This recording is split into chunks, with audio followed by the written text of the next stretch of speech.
Ago.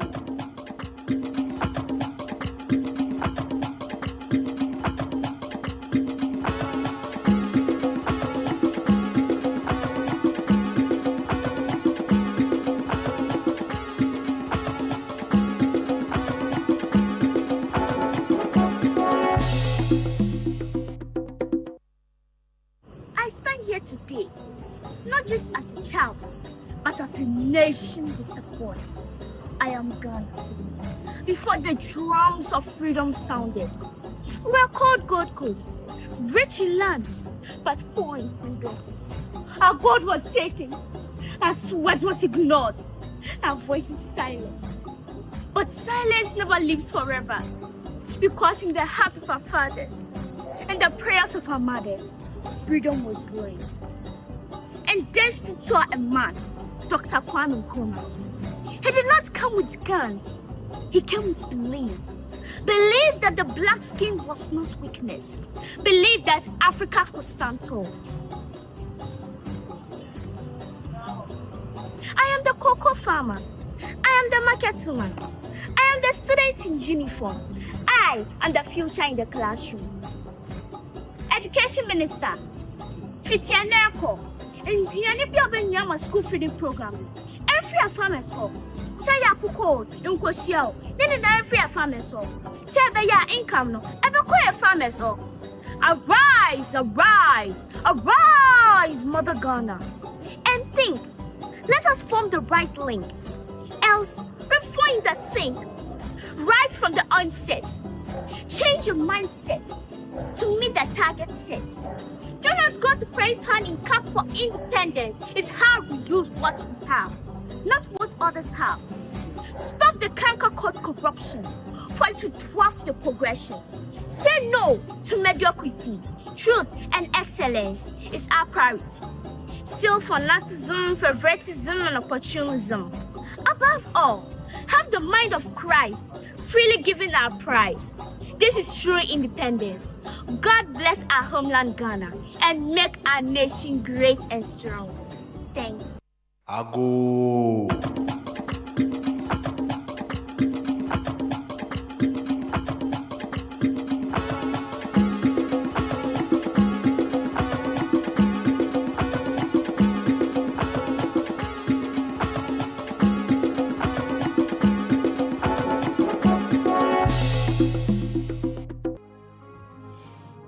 God bless our homeland, Ghana, and make our nation great and strong, bold to defend forever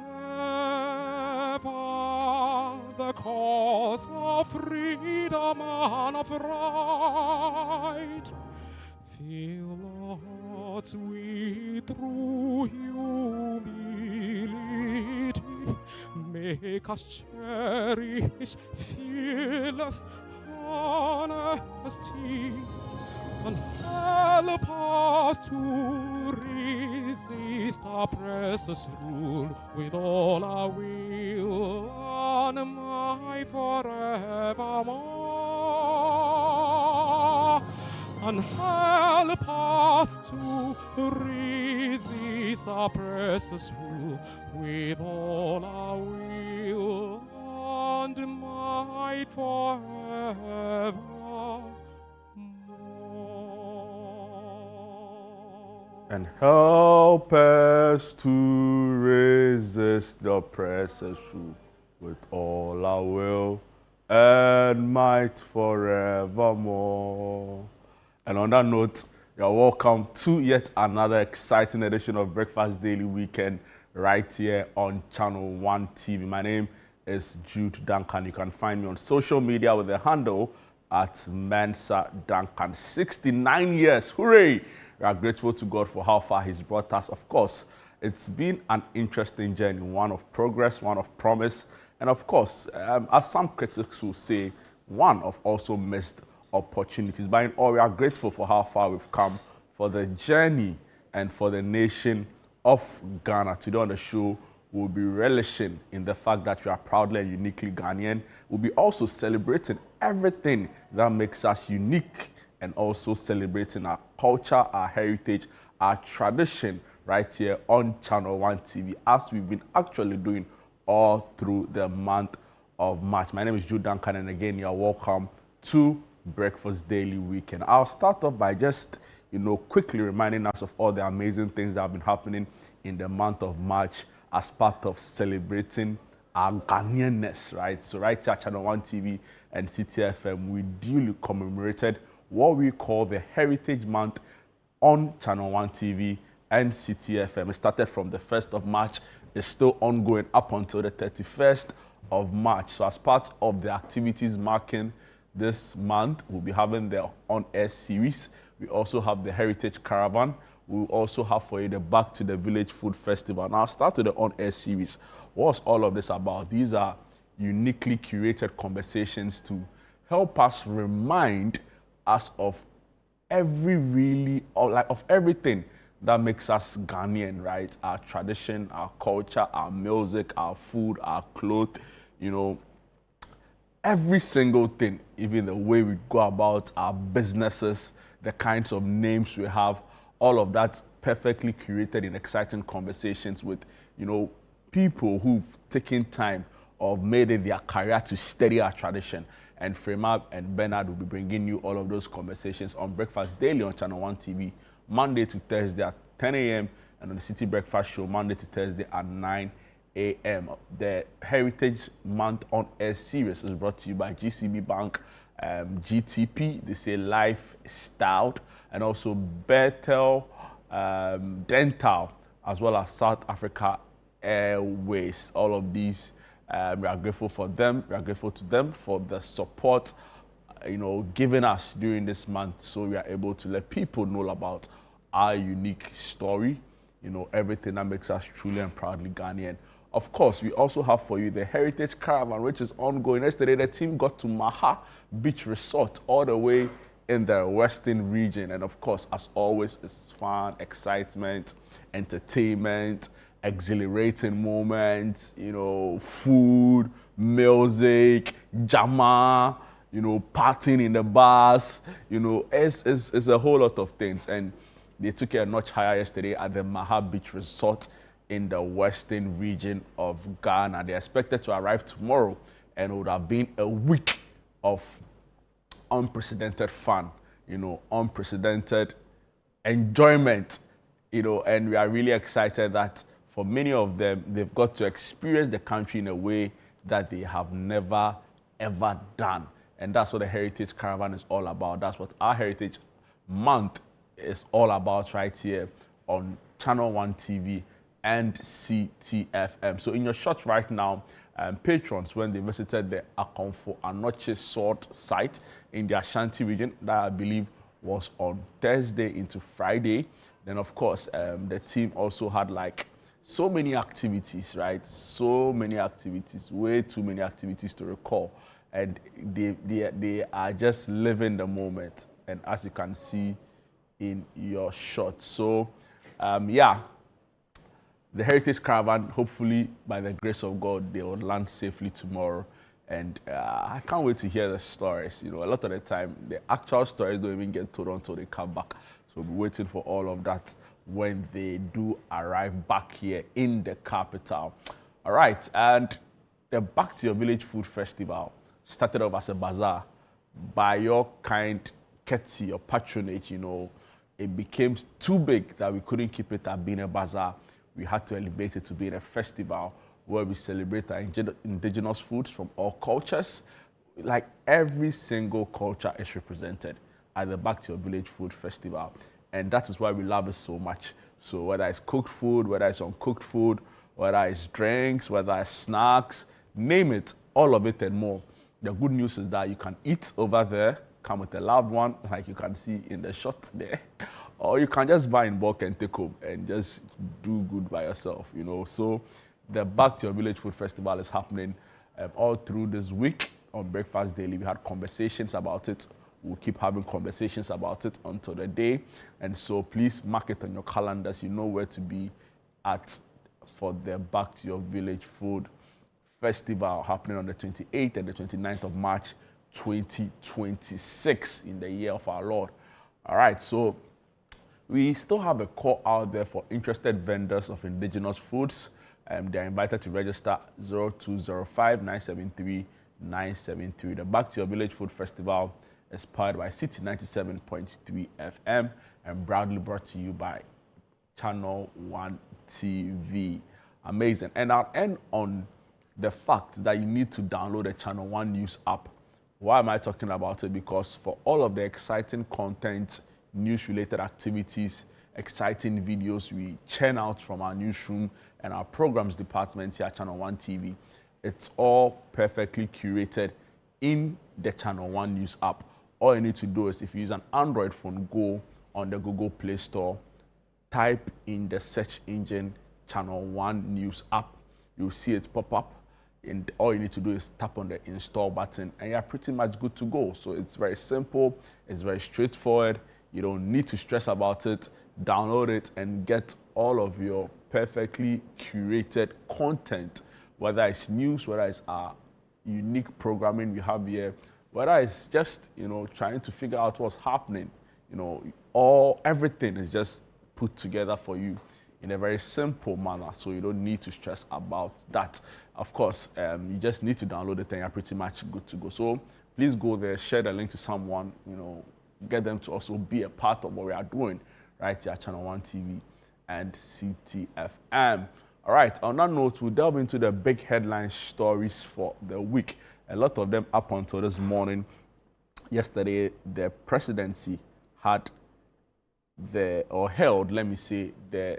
Independence Day celebration. 69 years, I beg your pardon, of independence. It was a beautiful ceremony. It was a colorful ceremony. The president, the former president, Nana Addo Dankwa Akufo-Addo, His Excellency, of course, His Excellency John Agyekum Kufuor, also in attendance. The special guest of honor was the Prime Minister for St. Kitts and Nevis, who has been in the country for a couple of days now, and he was adorned in his fugu, which was presented to him upon arrival in the country by the president, and it was a truly beautiful and truly colorful ceremony, which took place at the presidency, the Jubilee House, to be precise. And so, yes, there are so many stories coming in. The president calling on the country to, be ambassadors of integrity, right? Talking about the fact that there can't be a reset without, citizens, themselves living lives of integrity and of service to the nation. So that was a really, really important call. Other high-profile personalities, including the flag bearer of the New Patriotic Party, also issued a statement to the effect rallying Ghanaians, to live together in harmony, to live together as one people. And that was very important to also note. The Daily Guide, I'll start with the Daily Guide newspaper. Big front page story, serial killer Christos guests life sentence. Story on page 6 of the Daily Guide newspaper. You move to the other stories here. Minority leadership, Apenyo Markin won't be kicked out. That's coming in from the former MPP national chairman, Freddie Blay. Also here on the front page, don't rush constitution review. And also on page 6, missing lady missing after visiting boyfriend, comes on the page 6 of the Daily Guide newspaper. The lady in person goes by the name Mariama Ibrahim. The big front page story, however, government buys new helicopter for the Ghana Armed Forces. Government buys new helicopter for the Ghana Armed Forces. Story on page 3 of the Daily Guide newspaper. On the back page, however, some big headlines in terms of sports. CAF reschedules WAFCON 2026.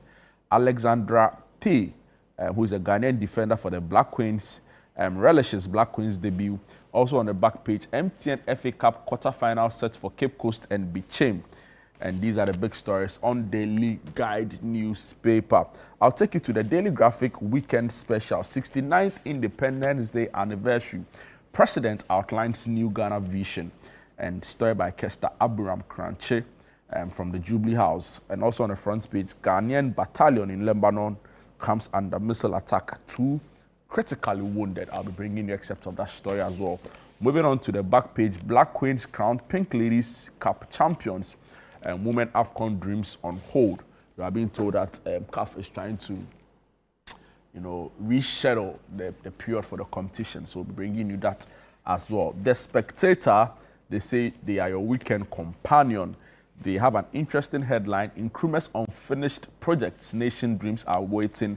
Revival comes with a photograph of quite a number of projects, right? So there are rails here, there are construction here, there are industry plants in this photograph, all shaped nicely in a Ghana map, as you can see on your screen, accompanied by a photograph of the country's founding president, Dr. Kwame Nkrumah.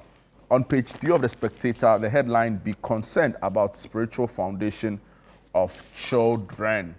On the back page, to some sports headlines, Midiema Gold Stars in faith-defining matches. And they have an interesting article on curing Andre's return mischief by Andrew Norte. So the Spectator newspaper there, if you're interested in any of the stories, you can do well to grab a copy. I'll finally end with the newspaper, the Mirror newspaper, right? Independence fashion, Ghanaian or Ghana jerseys overtake traditional wear. And guys, what was all about this jersey craze yesterday? Like, every single person was wearing a Ghanaian jersey, particularly the yellow one. Like, did we miss a memo? Did they announce it somewhere? The sports minister, Honorable Felix Kwachofos, who is government communication minister, announced somewhere that we were all to wear Ghanaian jerseys.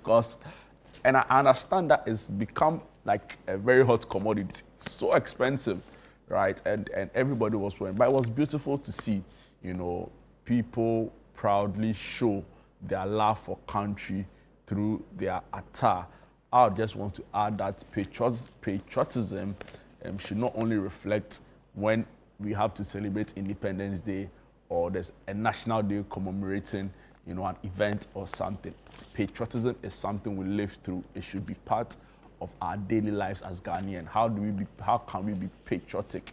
By showing deep love for country, by being responsible citizens, and the very little details matter, right? So you will not litter, you will not try and cut corners, you will not, go and fix or go and do illegal metering for your ECG.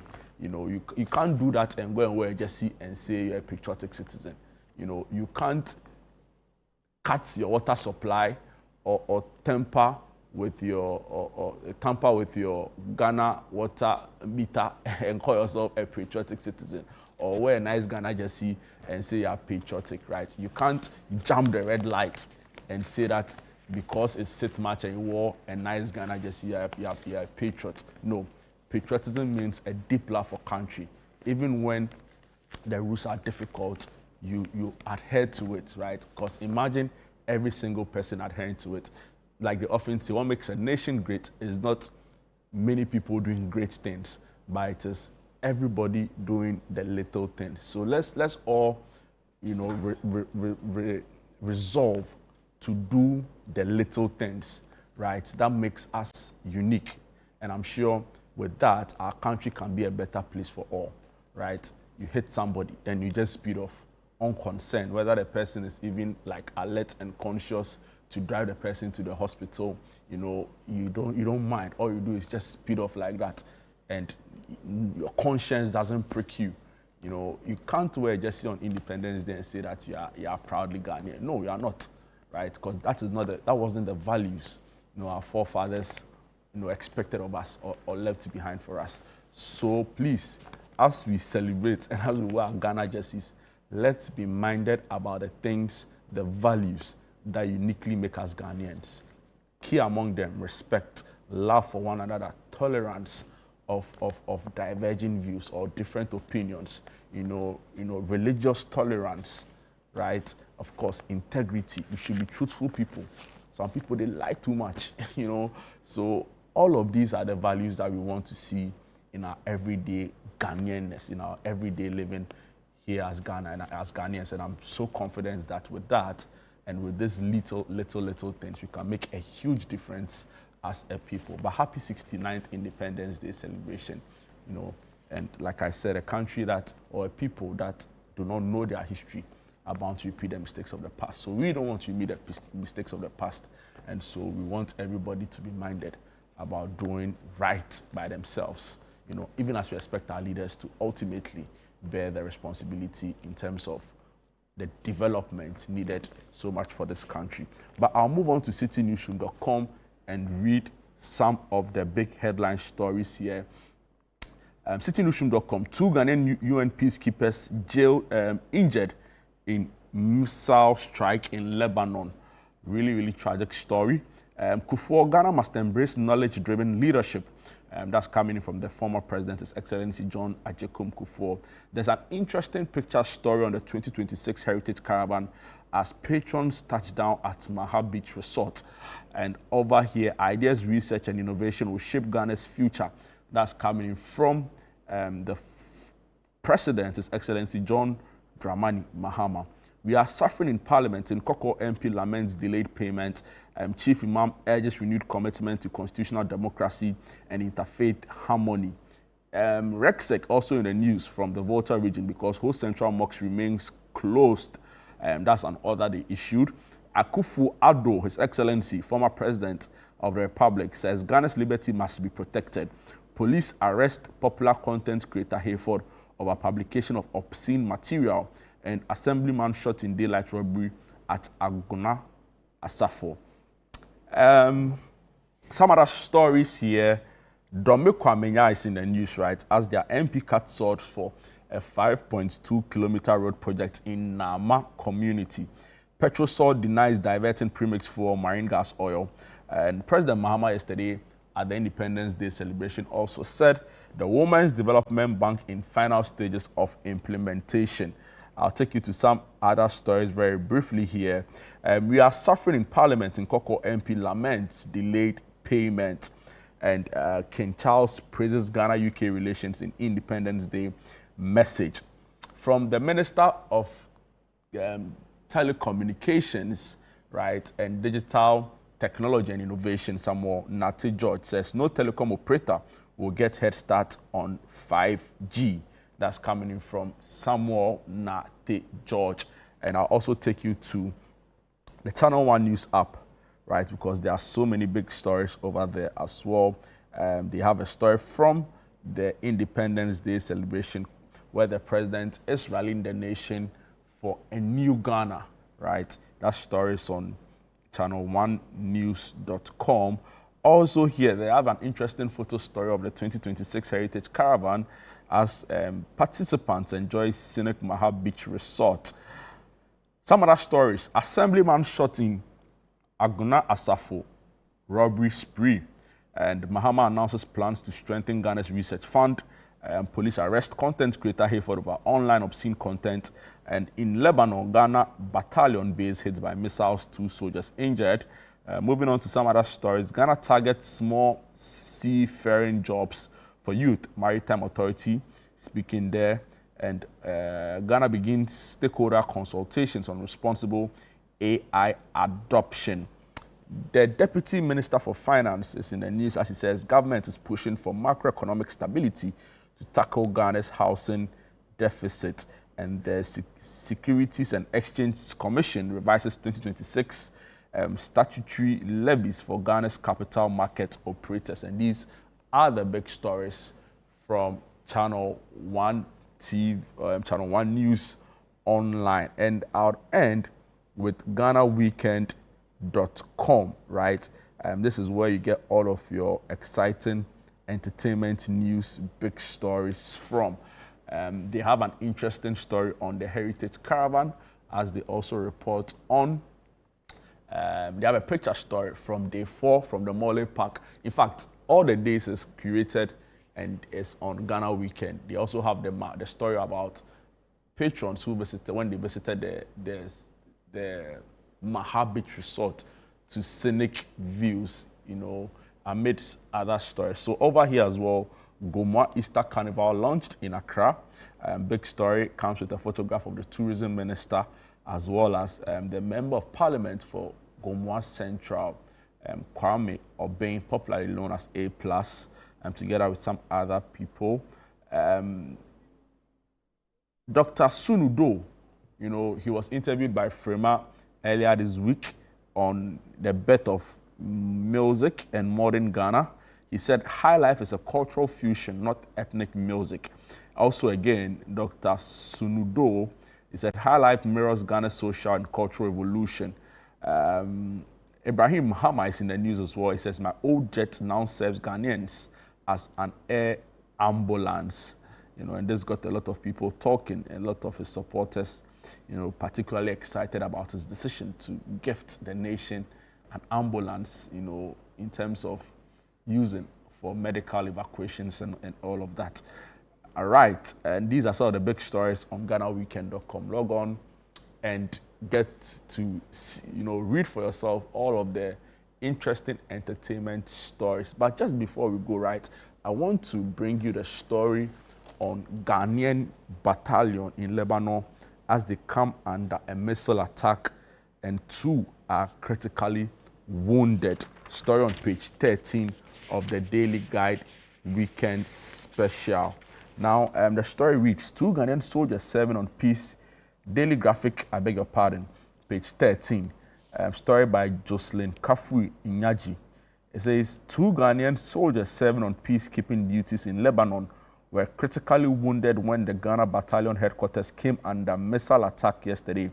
1 other soldier serving with the battalion is said to have been traumatized by the incident. A statement issued by the Ghana Armed Forces in Accra yesterday said the incident was a fallout of the current ongoing IDF, which is the Israeli Defense Forces, and Hezbollah exchanges in southern Lebanon.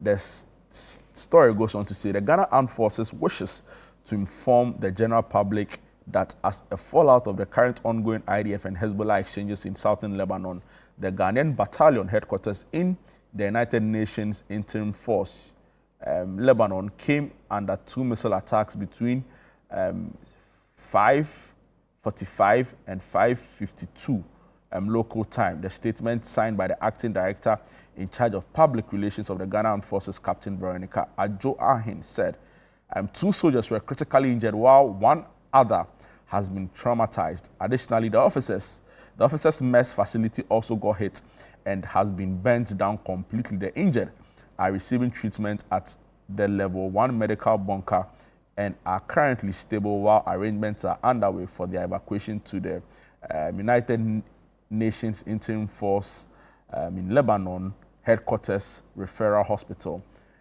The Ghana Armed Forces assures the general public to remain calm amidst the fragile situation as troops are currently safe in the underground bunkers, the statement added. It revealed further that the government of Ghana, through the Ministry of Foreign Affairs, had protested the unfortunate incident at the United Nations headquarters in New York, in the United States of America, and urged the parties involved in the conflict to be mindful of their responsibilities regarding the safety of all peacekeepers in the theater. So the story goes on and on and on. We are praying for the safety of our troops who are in Lebanon and have been caught in the crossfire, between ongoing exchanges between the Israeli Defense Forces and Hezbollah, a proxy, you can say, of Iran in the ongoing conflict. And clearly unpleasant news. Thankfully, there hasn't been any fatality, right? So we are praying that the injured would have a speedy recovery and will be able to protect, the country's interest in this ongoing forward, and also hope that all of the war, right, is brought to an end, because, there's really no utility in war. There are only casualties, and we don't hope that for anyone. We don't want that for anyone. And these are the big stories. Maybe just briefly on the president's 69th independence anniversary celebration, and because the Daily Graphic again is reporting that the president has outlined a new vision, or a new Ghana vision, right? And it's interesting. President John Dramani Mahama has unveiled the national vision for Ghana's future, calling on citizens to commit to a year of transformative action as the nation counts down to its 70th independence anniversary. a vision of a Ghana where no child will go to bed hungry, a Ghana where education is accessible and empowering, a Ghana where healthcare is affordable and accessible. President Mahama declared, painting a picture of the new Ghana he envisions, delivering his address at the 69th Independence Day celebration on the theme, Building Prosperity, Inspiring Hope. The president looked beyond the current milestone to outline a comprehensive blueprint for the country's 70th anniversary.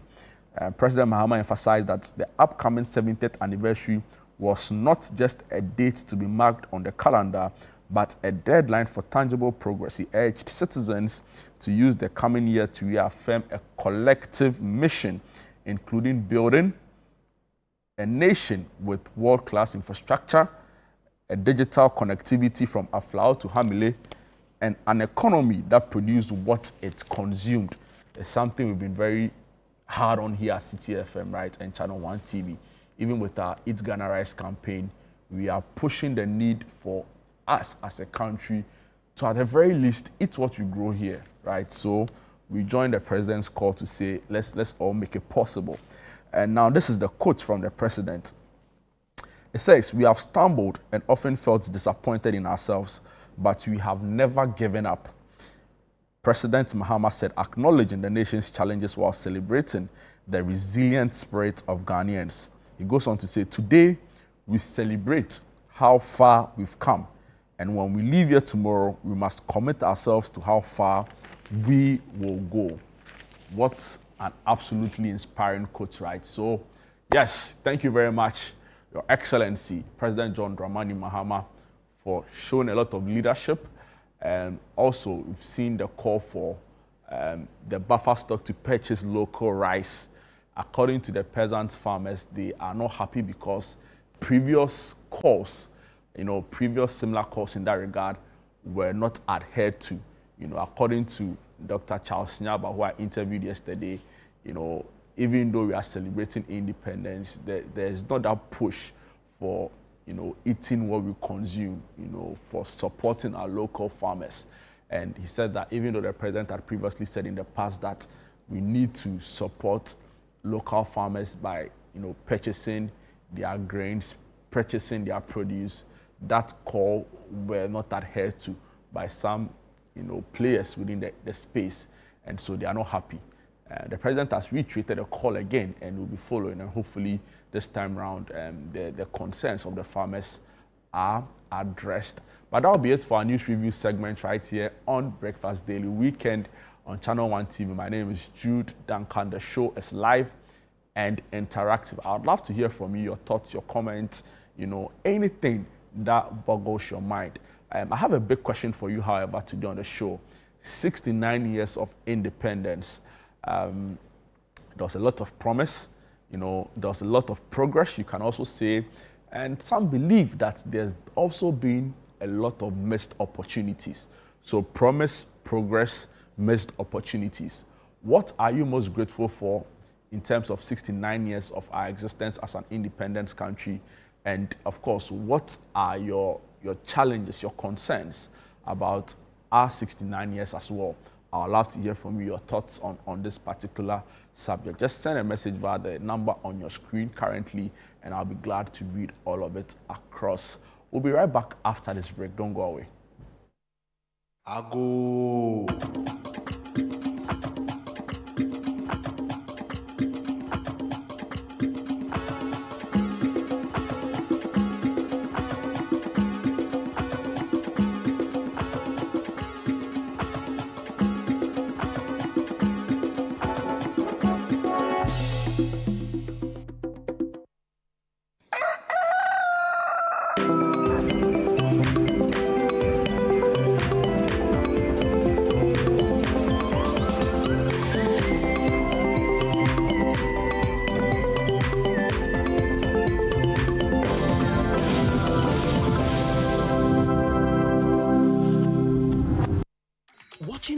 DSTV means getting the TV you love, but staying connected means getting something extra. Stunning. Extra matches, extra dramas, the best local and the world's biggest. Extra laughter, music, movies, and extra vim. I love it. Just stay connected or reconnect and get upgraded to the next higher package at no extra cost. Charlie, we got you. Keep watching. Get more with DSTV. In my line of work, a confident smile is everything. Kel Charcoal Toothpaste keeps me on top of my game and ensures my smile is always radiant and bright. With the tiring nature of my job, we spend several hours under the scorching sun. To keep our teeth white and our breath fresh all the time, we use none other than Kel Charcoal Toothpaste. Kel Charcoal Toothpaste. You're on a Kessie and in a kit one. Samayo Kendini, who be here, Semetra Sapapadia to Amame Manfo, Kel Charcoal's natural ingredients, and a bomb is so buying, and Maniswing, Nesansu Mama Hotoso, and will beg you. Kel Charcoal Toothpaste. Choose Kel Charcoal Toothpaste for anti-cavity, whiter teeth, and fresher breath all day. Available in 80 gram and 150 gram. Grab yours today. Kel, happy smile. This advert is FDA approved. Sweden Secondary School invites all alumni and stakeholders to the 67th anniversary and homecoming celebrations. It's happening from Friday the 20th of March to Sunday the 22nd of March 2026. On Friday, How I Got There, 9 a.m. to 12 noon. Year groups check-in and roll call. Gary Soakins competition. Cadet course ceremony from 2 p.m. to 4 p.m. All students convoy. Drive to Swesco, 4 p.m. to 6 p.m. Candlelight procession from 6 p.m. to 7 p.m. Welcome cocktail with alumni and staff of the school. Meet and greet with Compa Band performing live at the forecourt of the school complex from 7 p.m. to 10 p.m. Saturday, speech and prize giving day from 8 a.m. to 1:30 p.m. All year groups lunch from 2 p.m. to 4 p.m. Alumni dance party from 6 p.m. to 10 p.m. On Sunday, anniversary Thanksgiving service at 8 a.m. A great opportunity to reconnect with your old mates. Contact your year group president now. Semper Cum Optimus, always with the best.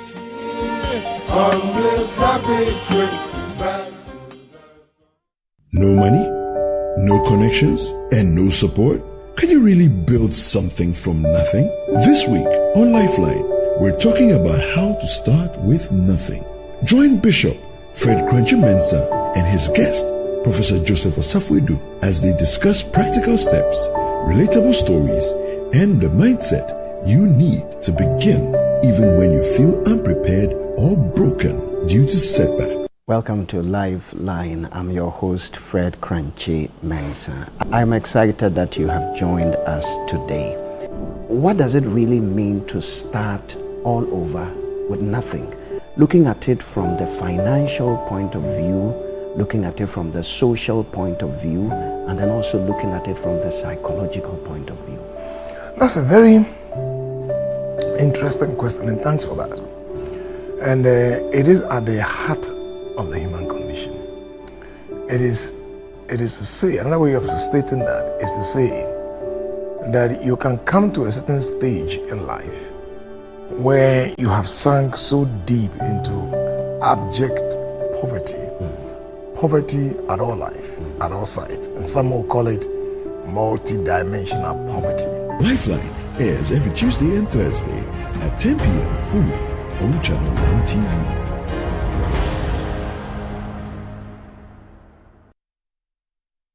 Welcome to the Health Quarters Ghana, where medical science meets everyday life. Join Dr. Gideon Assan and the irrepressible Clemento Suarez as they tackle health issues. My name is Dr. Gideon Assan. I have with me here my co-host, Clemento Suarez. I knew how it felt anytime I started to feel the pain. Whether it is hernia, breast cancer, cataracts, or infertility, the show brings together victims to share their real life stories and experts to debunk myths. If you wear cotton supporter, and they be a pampers and a benwa or bosom. Hey. So you see, instead of it being raw egg, I done it because you don't know. Make a date with us every Sunday at 4 p.m. on Channel 1 TV. Don't forget to subscribe on YouTube and all social media platforms at Health Quarters Ghana.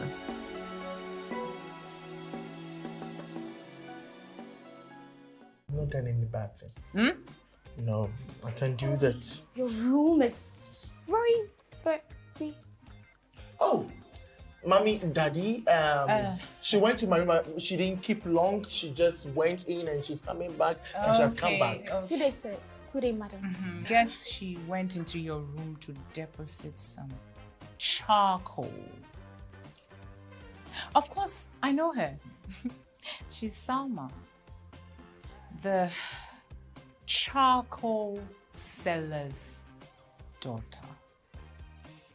And she's a political science graduate from the University of Ghana. That too, I know. How do you know all this? Oh, her mother, the charcoal seller, has a banner of her graduation picture on her kiosk. Salma, you are the best in my life. Oh, yes, you did. You are. I love you. The Blank Sense, coming soon on Channel 1 TV.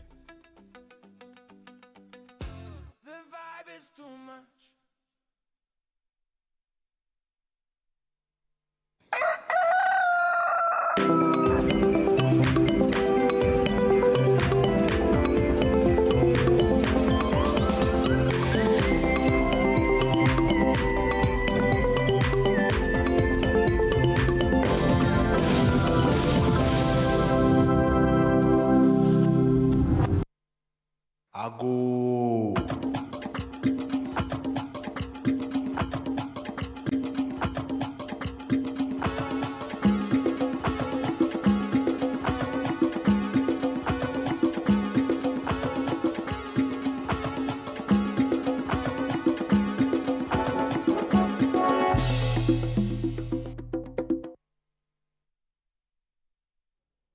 Welcome back. This is Breakfast Daily Weekend right here on Channel 1 TV. My name is Jude Duncan. We are still celebrating 69 years of independence. Promise, progress, missed opportunities. That's the big question for today. So I've seen a couple of your messages coming in already. Thank you very much. I'll be reading some of them pretty shortly. Tell me what you make of our 69 years of nationhood.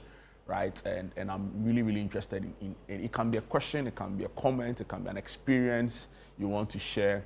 I'll be glad to read it across on the show for you. But for now, we'll turn our attention to a very pressing conversation. I have some friends from the Small Arms Commission of Ghana join me for a very important conversation as part of celebrating, our Ghanaianness this month of March. Joining me in studio is Joanna Ajoko Ahinakwa, who is the Policy Planning, Research and Monitoring and Evaluation Officer at the Small Arms Commission. Joanna, good morning and welcome to Good Breakfast morning, Daily. sir. Thank you very much. Oh, said yeah, what the milk cool. I feel you do this fine. Amazing. Welcome, Joanna Na Ajoko Ahinakwa. Also in studio is Jeffrey Ayema Abdullahi, Policy Planning, Research, Monitoring and Evaluation Officer. Jeffrey, I already told you that we have to swap the smoke. This one is like the one Kwame Nkrumah war or independence. So this one is like the one Kwame Nkrumah war. It's old. This one it is modern and nice. All right, so I'll make sure that I get you. Yeah, and green and blue is my color. So you have to connect. Amazing, Jeffrey. You are welcome on the show. Thank you. All right, great. So I'll start with you, Joanna. Right, the Small Arms Commission is on a sensitization drive. Already, you've been in the news a lot over, some amnesty and some recall you were doing, right? But what's this whole sensitization drive about? Okay. So I'll first like to say I'll send special greetings to our Executive Secretary, Dr. Adam Bona. He's the head of the commission, and special greetings to our management for doing everything possible to push the commission ahead and to ensure we meet our targets all the time. The sensitization at the airport is one of the means to ensure that passengers are well aware of issues of small arms and the precautions when they are traveling. We realize that a lot of them are not really aware of the fact that you need to declare your weapon when you are traveling, and the fact that it's safe when you declare it. So we took upon ourselves to start the sensitization this independence, and throughout the week and maybe the week afterwards to do a little more sensitization to inform the public and passengers especially, so that they'll be aware that they have to declare when they are traveling. So that's just the whole thing about this. So it is a sensitization drive at the airport. At the airport. Why has this been limited to the airport, right? Because we know the airports are not the only port of entry into the country. Yes. The National Commission on Small Arms and Light Weapons was, let me give you a little background. It was established in 2007. And one of our visions is to contribute towards gun and small arms and light weapons control in the country. Our mandate is to control small arms and light weapons, to ensure border control, to ensure stockpile management, to ensure alternative livelihood, and to sensitize the public on issues of small arms. One of our newest offices at the airport, together with other agencies, control issues on small arms and ensure that there isn't trafficking. So being new in that office and realizing there are a few gaps, we decided to do this sensitization and to educate the public more, so that we won't have so many issues of trafficking, so many issues of not declaring arms, and then so many issues of not interacting with their travels. Because some, like 90% will tell you, I'm not aware, I don't know. So yeah, that's why we've started the sensitization. Interesting. So you are doing it at the airport? At the airport. Yeah, but I'm saying that we also have a border all the way in the north, yeah, with Burkina Faso. We have one at Aflao. Yeah. There's even one at Akanu. Elubo. Elubo. So are we seeing some work being done at those port of entries too? Oh, of course. Well, I happen to be the airport head for the Small Arms Commission in that particular office. That's why we've taken this up to that level. But the other offices in the border regions have also started programs over the years, and they have a few plans ahead to do more sensitization. And this mainly at the airport because it's the newest, and we've seen a lot of these loopholes there. Yeah, so that's why I'm doing that sensitization as airport head. Jeffrey, let me come to you, and thank you for that robust background to what you do. Like I said earlier on, we saw a really thorough approach to retrieving guns the commission believed were in wrong hands, illegal ownership of arms. Can you give us a brief update on that particular exercise and the successes, if any? Okay, so a very good morning to the good people of Ghana, most especially the Executive Secretary of the Small Arms Commission, Dr. Adam Bona. So as you've rightly asked, so the Commission embarked on, through the Ministry of Interior, embarked on a gun amnesty program. We started late last year, and then we ended it up in, I think, 31st of January this particular year. So the success story of the program is that, yes, so the program, we were able to retrieve over 4,000 guns from people who were having it illegally, or some people who were having it legally, but then they felt like there is no need, keeping it, so they just decided to, surrender them. So even retrieving one gun is something that is very significant. So I would say that to retrieve about 4,000 guns is something that I would say that within is which period? Success. Within the period of 1 month. Within a month? Yes, during the gun amnesty period. So within a month, you retrieved 4,000 weapons? 4,000 weapons. Do you have a regional breakdown? So the regional breakdown, unfortunately, I don't have it here, but I think maybe before the program ends, yes, sure, we can surely share those. But do you, top of your head, know which region obviously had like the highest weapons? I think the region with the highest. If you don't have the data, you yes, can, sure. you can So I mean, it. I don't have that data now, but I'm sure. I mean, before we leave here, we'll surely furnish you with this information. And what was the Commission's position on this now? Because there are also concerns that even though you've done quite some job, you know, a very commendable job in terms of retrieving these many weapons, there may still be a lot more, you know, in wrong hands, right? So is there any effort to keep at this? Yes. So as this my colleague has, really already reiterated. So I would say that yes. So you know the Commission operates under 5 thematic areas, and most especially public sensitization and then education is one of the thematic areas that we don't take lightly. So even though the gun amnesty program has ended, yes, efforts are still in place to ensure that those who are having guns illegally or those who are possessing them and then they do not have any use of them, we are undertaking programs to ensure that those people surrender those guns so that yes, we will take this control of. Amazing. I'll come back to the sensitization drive at the airport, right? Because that's why we are here anyway. But what happens to the seized guns, right? Do you like give it to law enforcement? Do you destroy them? What do you do with them? So those seized guns, yes, we destroy them. They are destroyed.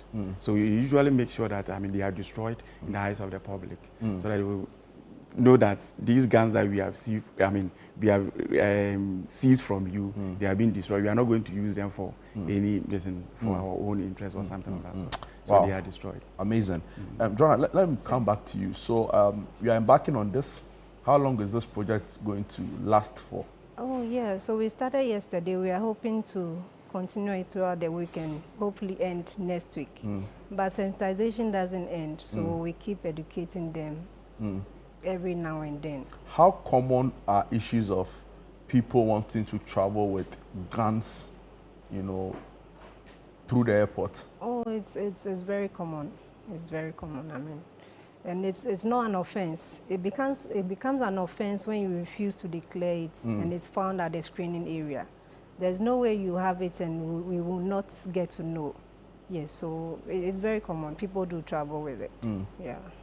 Wow. And I want to believe these are supposed to be licensed guns. You can't travel with a gun that is not licensed. Oh, so far most of them are licensed. But there are instances where people want to travel with guns that are not licensed. Yes, because they may be in the security service or because they may not know. So that's why we are still doing this sensitization to let them know.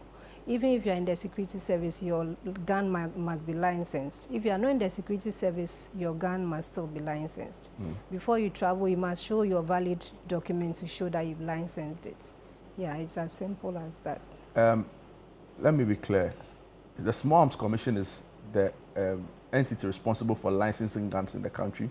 No, it's the Ghana Police Service who does the Ghana license. Police Service. Yes, please. They license yes, weapons. Please. They license the weapons. Wow.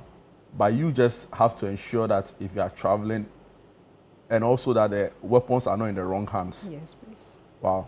When you talk about light arms and small arms, light weapons and small arms, that's the name of the commission, right? Yes, sir.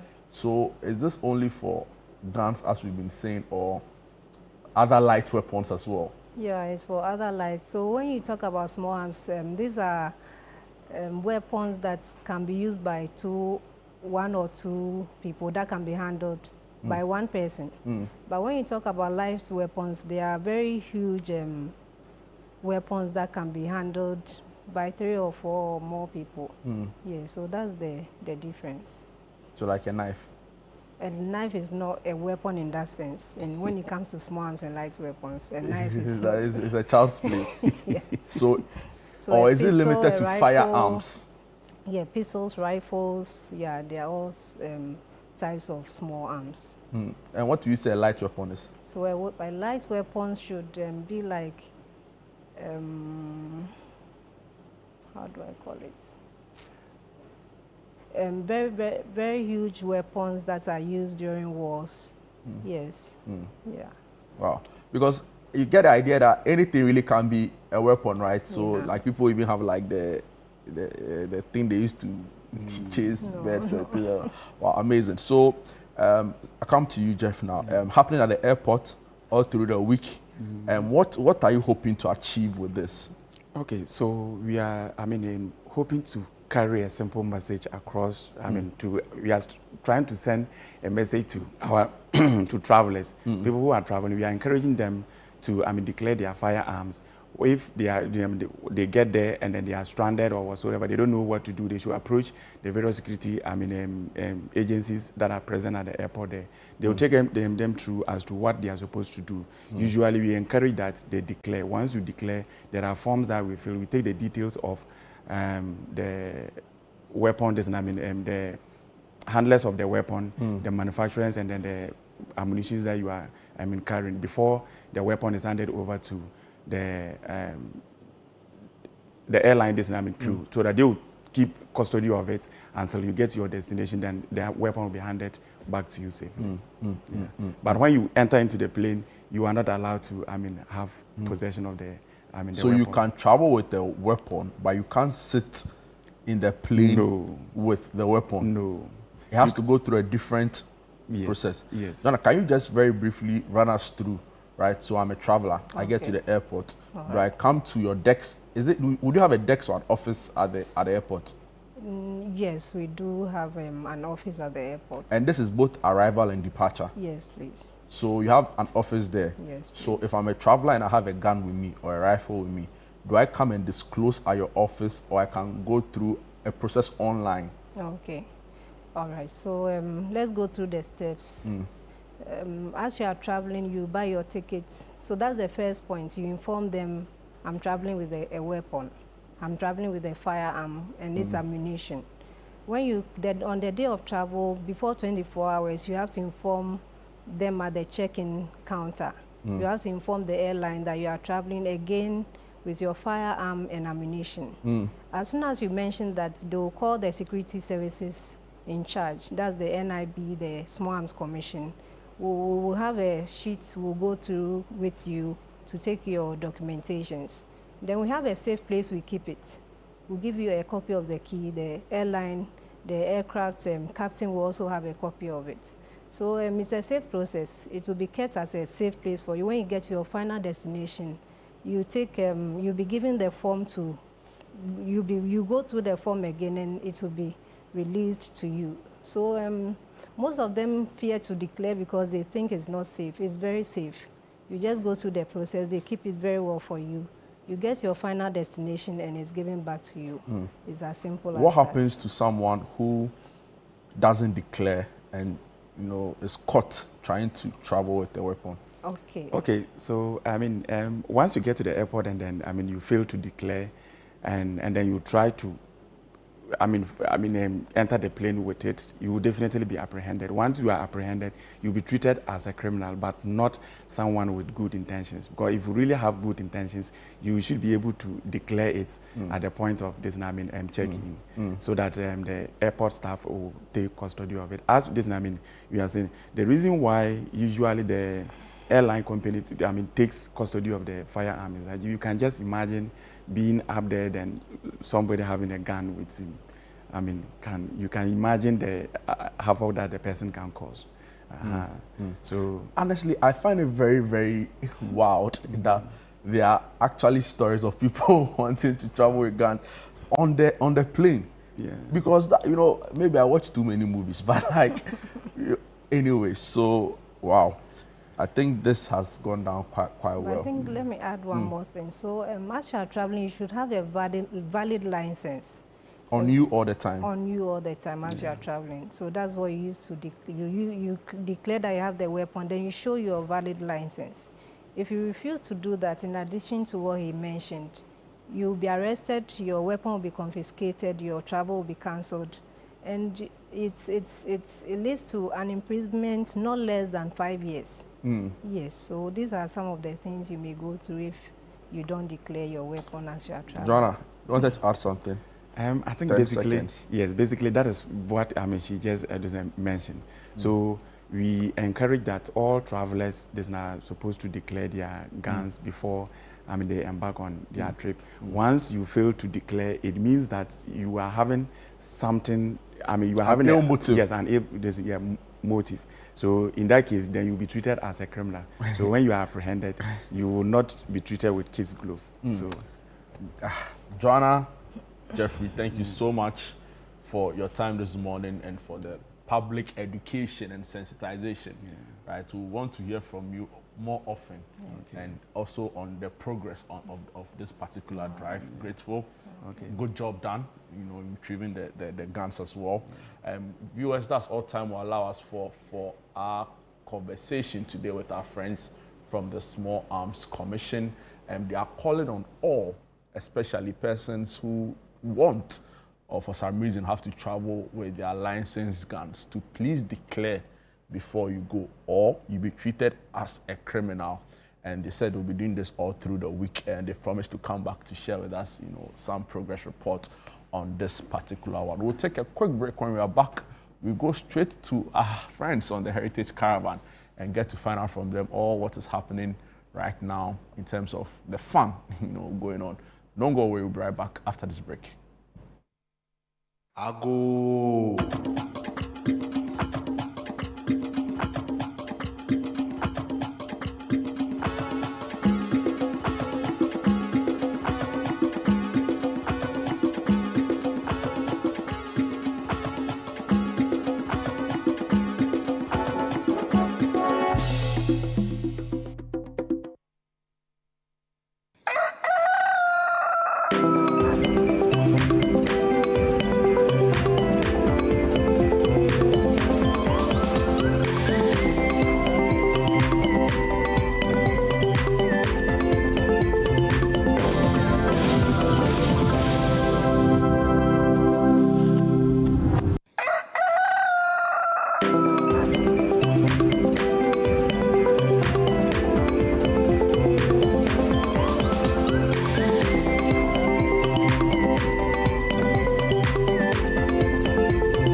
Welcome back. This is Breakfast Daily Weekend right here on Channel 1 TV. It's Heritage Month, 69 years of nationhood. And of course, the caravan is in full swing, almost coming towards the end of it. But hey, what an exciting week it's been for them.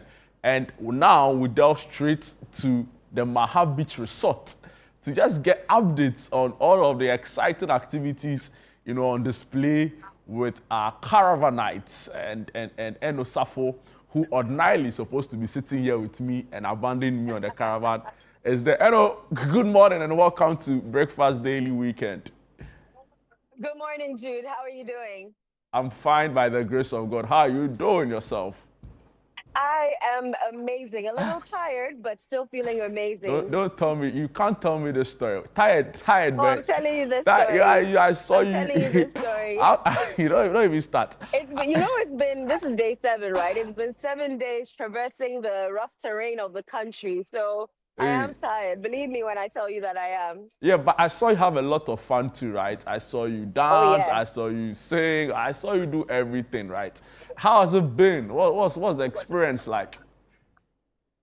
Let me start from day 1 when we left the Channel 1 studios. We had a beautiful 10K party, plus other foods. And then we moved from there straight to the Eastern region, where we saw animals at the Echo Park, the Safari Valley Echo Park. It was beautiful. There we slept at Royal Sanctuary. Then we went up north using the Dambai ferry.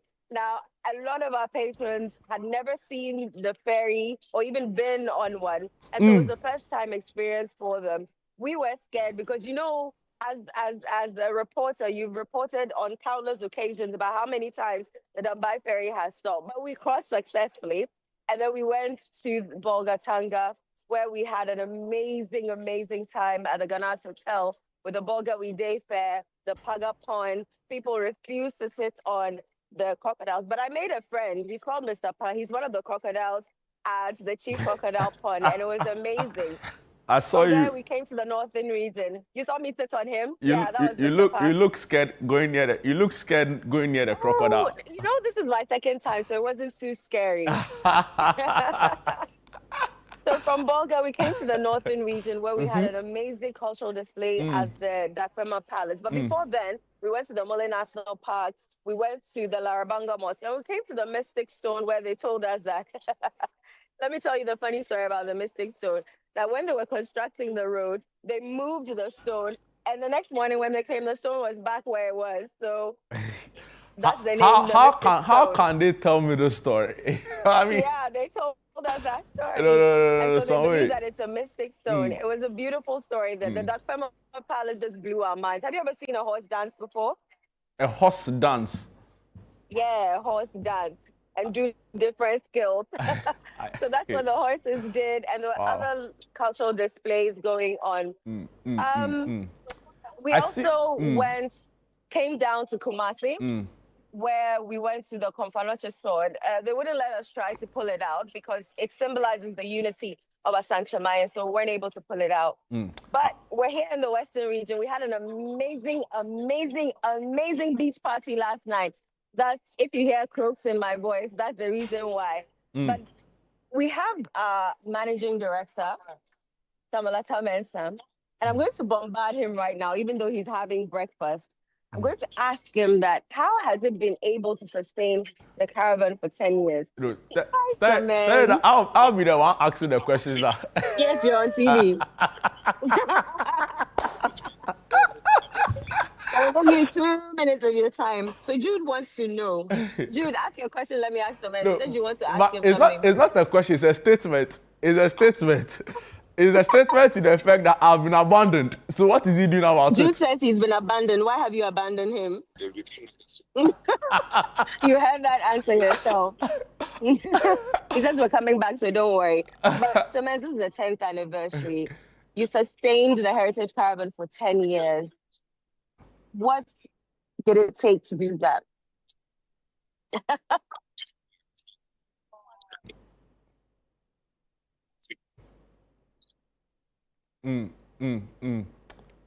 So, Eno, we are struggling to hear Samens. If you could send your microphone a bit closer to him.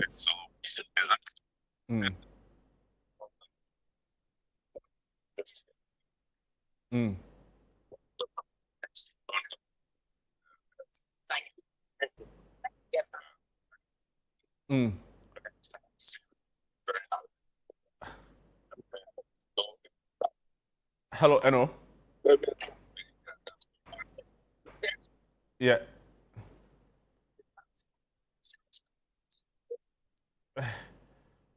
All right. Thank you very much, Simon. Let me leave you alone to eat. All right, Eno. So we were struggling to hear Samens. Hello, Eno. Can you hear me? Let me. Yes, Jude, I can hear you. Let me summarize what Samen said since we were struggling to hear him. So basically, he said that it takes people to work with. And that's how he has been able to sustain it for 10 solid years. And so tell Sandra to just leave my shoe. Go on. So Sandra says that they are getting food and while I am working. And so in essence, you're preventing me from eating. So hi guys. So let's go through Maha. So what I was saying is that Samantha was saying that for 10 years, the Heritage Caravan has relied on people like us to make it work in terms of us calling people to order, organizing them so that we move when we have to move, so that we leave when we have to leave. And so it's been the people that he works with that have kept the Heritage Caravan going for 10 amazing years. I was trying to show you a peacock. Oh, there it is. I know. It's beautiful. So Maha is actually very beautiful, Jude, and I wish you were here with us, but unfortunately you're not. We had an amazing time. We're still having an amazing time. Today we're leaving here to Takoradi, and I'm sure you can expect some more amazing things happening there. I don't want to divulge any information to you, but look at the beauty that beholds us here at Maha. We're going to go to Takoradi in about an hour or so. Mm. And so, yes, Jude, that's what's been happening here Mm. on the caravan. What happens after Takoradi? Are you able to share with us? Yes, so after Takoradi, we're coming back home. All right, we can't Our wait. 8 days are up. We can't Oh, wait. you can't wait. Yeah. Wow. Our 8 days are up. And so from Takoradi, we're coming back to Accra. Amazing. And what tell us what some of the caravanites have been saying to you in terms of their experiences on the road trip. They have been telling us amazing things. So one of the things that they keep repeating after the second day especially was that, hey, now they say a sika song, to which the money that they paid to join the caravan is finished. Mm. Because, and then they also say that we're overfeeding them. Because, you know, under normal circumstances, it's supposed to be just breakfast and dinner. But some way, somehow, we always find ourselves eating lunch provided by either one of our sponsors or somebody on the caravan surprises us with food. It was simply amazing, like food back to back to back. There's a point where like I can't eat anymore because I've been eating too much. Mm. But the caravanites are saying that this is successful. They want to continue to patronize such an amazing event that allows them to see their country, experience things that they probably ordinarily wouldn't have experienced on a normal day. They also say that we should try to organize trips abroad. Yeah, so maybe find a different month in the year and leave the shores of Ghana and, you know, go somewhere else. And so those are some of the things that they've been asking for. Great job. I've Yes, seen Jude. that you've been doing a lot of work, even though you're having lots of fun. And absolutely love that for you. And we'll be looking forward to a safe arrival from you and the whole team, actually. But great job. Fantastic job. And congratulations to the team making this happen. And I'm referring to Thank the you. 10th edition of the Heritage Caravan. The team currently is at Maha Beach Resort, and they're having breakfast. And it tells us that they'll be moving from the caravan. The Maha Beach Resort. They'll be moving to from Takoradi. the Maha Beach Resort to the Takoradi area, after which they make their way to Accra. We understand that there have been some nicknames on the buses. Can you just briefly tell us about that? Yeah, so at a point, bus 4 kept stopping us. The caravanites, the caravanites kept wanting to use the loo. And so Papa rechristened them because, you know, we work with time. And so the more we stop or have unannounced stops on the road, it also delays our time and delays what we're supposed to go and do or see. And so Papa rechristened them Awa. I don't want, can I say It's fine. We understand. We understand. Yes, they've been rechristened as Awa. And there's this rivalry going on between my bus 3 and bus 4.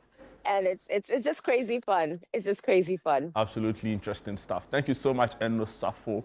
And so that will be it from our updates in terms of all the fun happening on the caravan.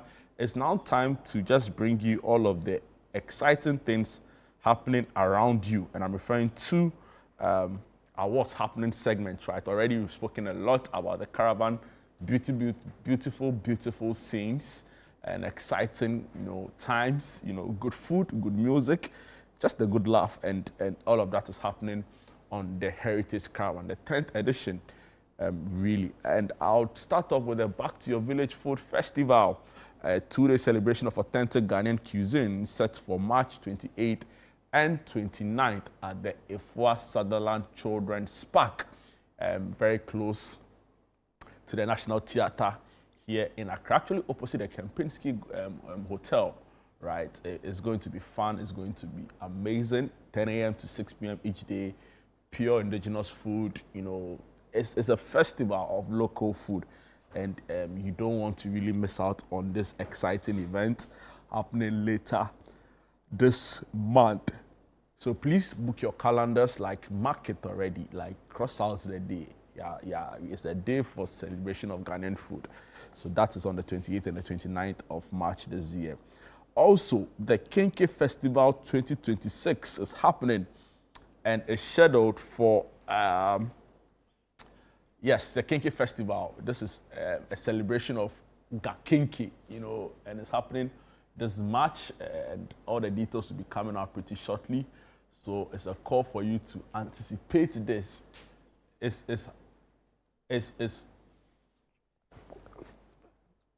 So it's happening this month, actually happening today.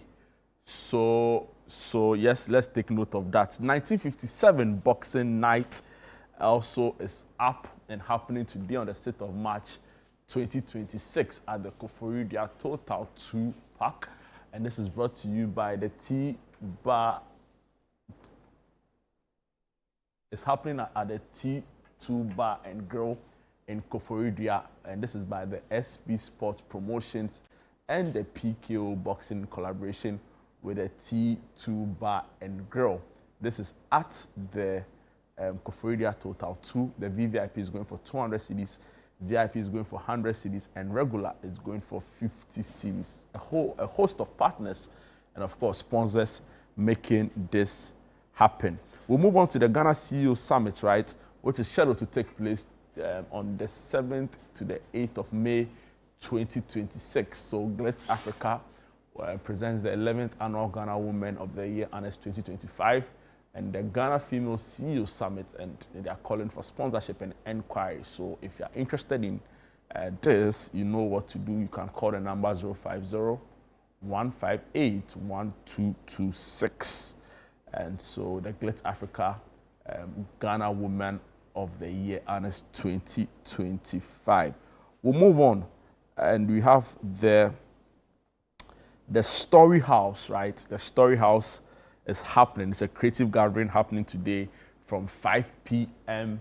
to till Mama calls, right? Yeah, the ticket is going for a cool 80 cedis. Stories, music, poetry, drama, and arts, and this is happening at the Burma Camp Air Force Junior Rank Mess. If you are a lover of the creative arts, if you are a believer in the orange economy and its potential, then you know where to be this evening at 5 p.m. And the place is the Burma Camp Air Force Junior Rank Mess. And this, they say, is the Story House once upon a time. So do all be a part of it, and let's have a good time. I'll go to another event as part of our 69th celebrations, in terms of fun, in terms of, having a good time to celebrate our independence. The Red, Gold, Green Independence Day Party is happening at Enzo in Accra. So it's this Sunday, 8th March. It's an Independence Day party. The dress code is a touch of red, gold, or green. And this is proudly brought to you by Red Festival and So African. Red Festival and So African happening at Enzo in Accra. So it's an independence party. I'm sure it'll be late evening. So if you've done all what you have to do on Sunday and you just want to have a good time to celebrate or to commemorate our 69th Independence Day, Enzo has a really exciting, plan for you. So all you need to do is show up and have a good time. I'll finally end with the Black Star, the Teacher of Africa. It's a stage play happening on the 8th of March at the Black Star Square. And this is by Yuwa Hunwicks, right? And he calls this the Black Star, a Teacher of Africa, a musical stage play happening today, happening on the 7th of March 2026. So that's on Sunday at 7 p.m. at the Black Star Square. Now, regular ticket goes for 150 cedis, VIP goes for 300 cedis. Yes, and of course, you can buy your ticket with a short code *713*33*10#. And this is powered by African Arts Network, the Kwame Nkrumah Memorial Park, and partners are UNESCO, the British Council, and Hype Up. And this is a Black Star experience, as they call it. So if you are interested in the legacy of our founding president, his ideals, what he stood for, some of the great speeches he gave, the works, his life and legacy, you know what to do. Be at the Independence Square on the 8th of March at 7 p.m. for a musical stage play directed by Emmanuel Atogate. So guys, you know what to do. And this promises to be exciting. So many other activities are happening, right? So I'm sure in your own locality, if you look close by, you see something really exciting ongoing. The idea is that you should have a good time as well, right? So take out the family, go on that walk, go on that run, do something fun, something outside your normal, way of life or your normal schedule, right? So let's all be minded, to do something, more exciting.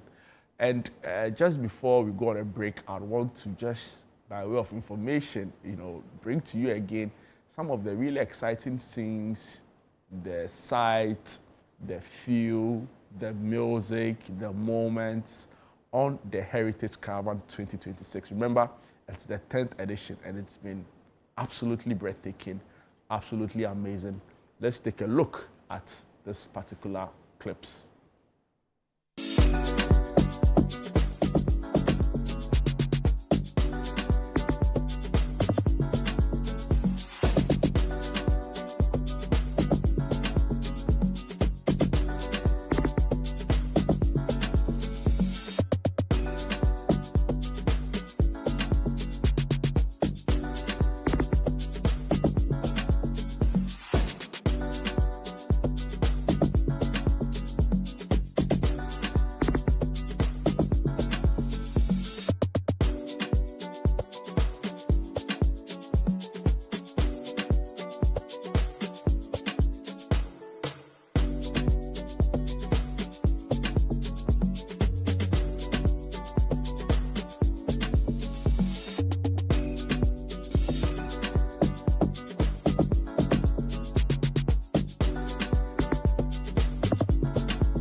Akans have their own calendar.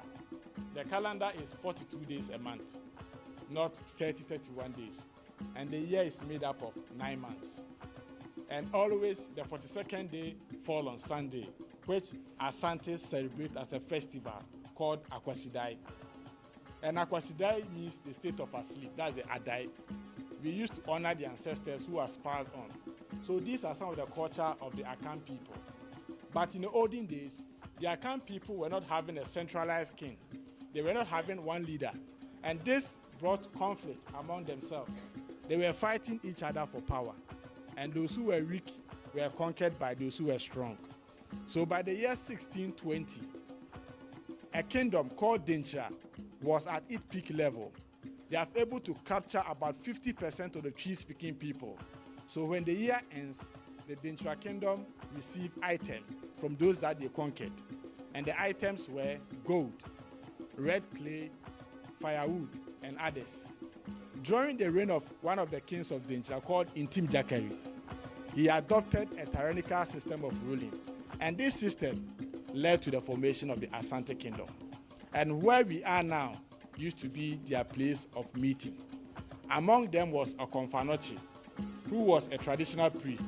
He was a friend to one of the chiefs of present-day Kumasi called Osei Tutu. He called on other chiefs to held a meeting here and discuss how the Dintra people used to maltreat them and the solution that they should do. Komfanochi advised the chief to surrender their black stools. In Akan society, the sovereignty of a state lies in his black stool. And when we say black stool, it has two different meanings. One is to honor a king who has passed on, and the second one is the sovereignty of a state. So Komfanochi advised all the chiefs to surrender their black stools. On one festive Friday, all the chiefs brought their black stools, and the stools were buried here.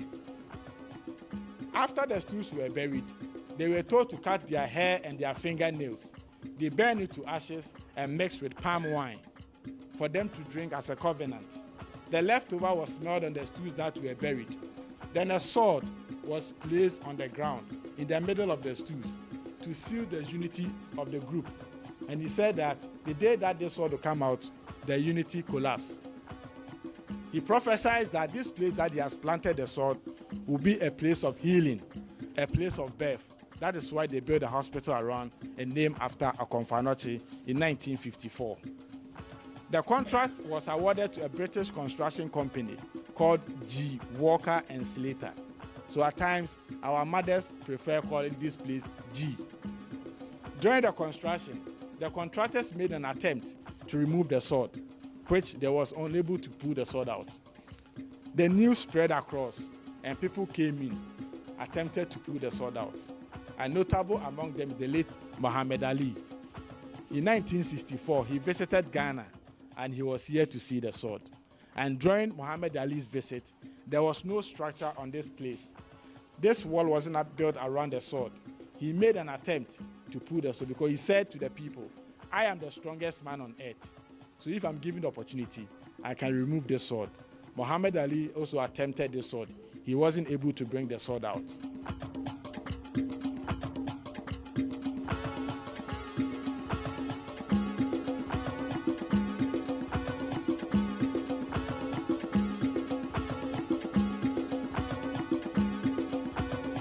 Ago. Ghana, we now have freedom, everybody. Toys of the breed, and the sweat of the labor. Toys of the breed, which have brought result. Toys of the breed, and the sweat of the labor. Toys of the breed, which have brought result. Vampire and Ghana, land of freedom, freedom. Ghana, we now have freedom, everybody. Toys of the breed, and the sweat of the labor. Toys of the breed, which have brought results. Toys of the breed, and the sweat of the labor. Toys of the breed, which have brought results. Toils of the breath and the sweat of the labor. Toils of the breath which have brought results. Toils of the breath and the sweat of the labor. Toils of the breath which have brought results. Ghana, land of freedom, freedom. Ghana, we now have freedom, everybody. Toys of the breed and the sweat of the labor. Toys of the breed, which have brought results. Toys of the breed and the sweat of the labor. Toys of the breed, which have brought results. And Chile, Abba, Sinkiriba, Sinkiriba. Aha, the drums are talking. Balogo drums. Ume, Deuta, Sapepe, Onyode, Onyode, Onyode, Onyode. Osi Susubribi Papabi, Fabua Ghana. Let's do this together. Alright. A one, a two, a three, break it down. Susubribi Pabi, Fabua Ghana. Na Ghana Bayo, Enyo, if you know what I want, Pampe, Susubribi Pabi, Fabua Ghana. Na Ghana Bayo, Enyo, if you know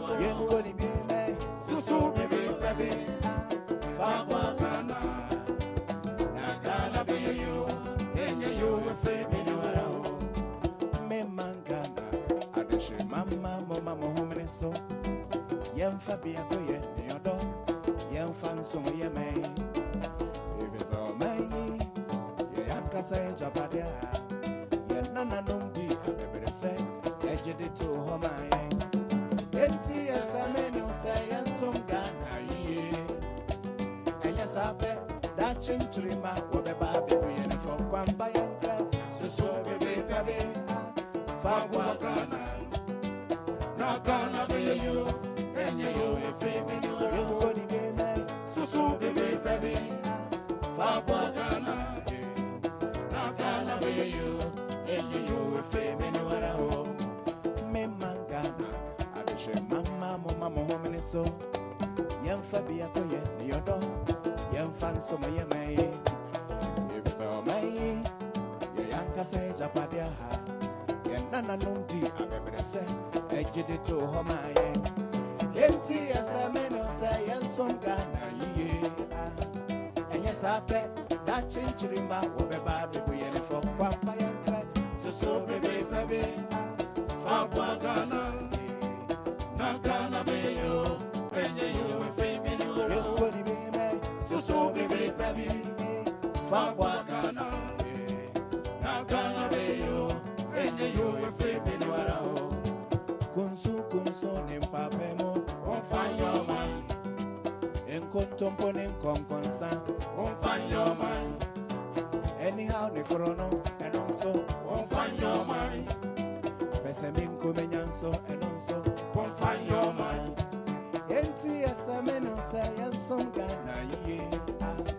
And yes, I bet that chinchima will be baby and for Quambayan. So, baby, Fabwa Ghana, not gonna be you, and you will feel me. Go be a man, so baby. Fabwa Ghana, not gonna be you, and you will fame anyone at home. Me mangana, I just say, Mama, home and so. Young Fabia, the other, young fan, so may. If it's all my, young Casay Japadia, you're Nana Numti, I better say, I did it to home. Empty as a man will say, and some Ghana, ye. And yes, I bet. That chinchima will be baby and for Quambayan.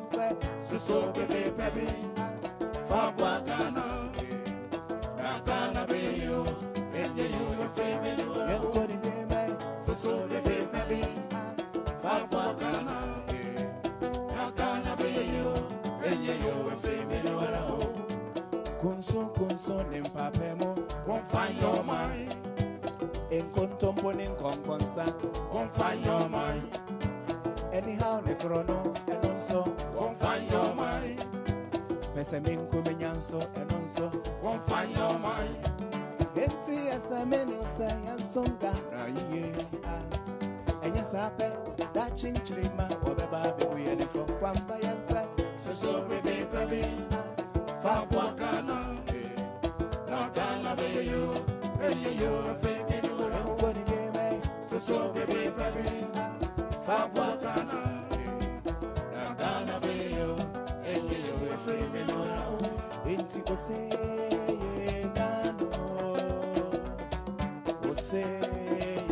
Gano, Yanko Ose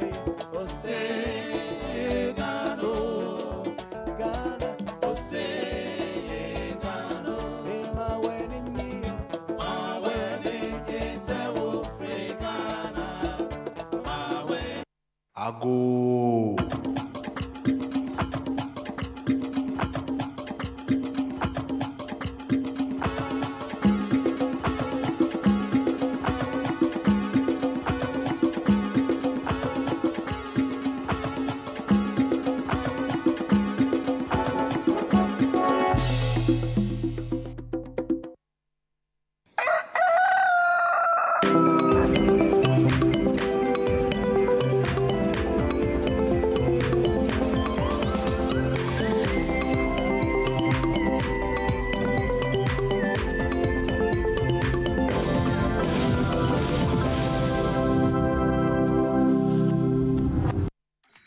DSTV means getting the TV you love, but staying connected means getting something extra.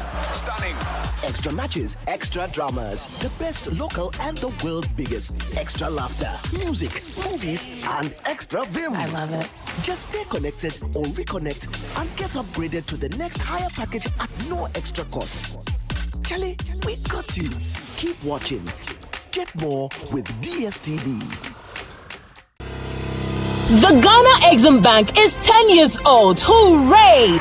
And to commemorate this milestone, the Ghana Exim Bank is hosting a 2-day international conference on the theme, A Decade of Enabling Export Trade and Industrial Transformation, Resetting GEXIM for the Next Frontier. The event takes place on the 25th to 26th of March at the Kempinski Hotel, Gold Coast City, 8 a.m. each day. President of the Republic, His Excellency John Dramani Mahama, will perform the official opening of the conference. Special guest and speaker, Honorable Elizabeth Ofosue-Jari, Minister for Trade, Agribusiness and Industry. Conference host is Honorable Sylvester Adina Mensah, Chief Executive of the Ghana Exim Bank. For inquiries, call 0208-541-480 or visit eximbankghana.com/conference to register. Media partners, Daily Graphic, Media General, The Multimedia Group, City FM, Radio Gold and Channel 1 TV. And knowledge partners include IFC and SME Finance Forum.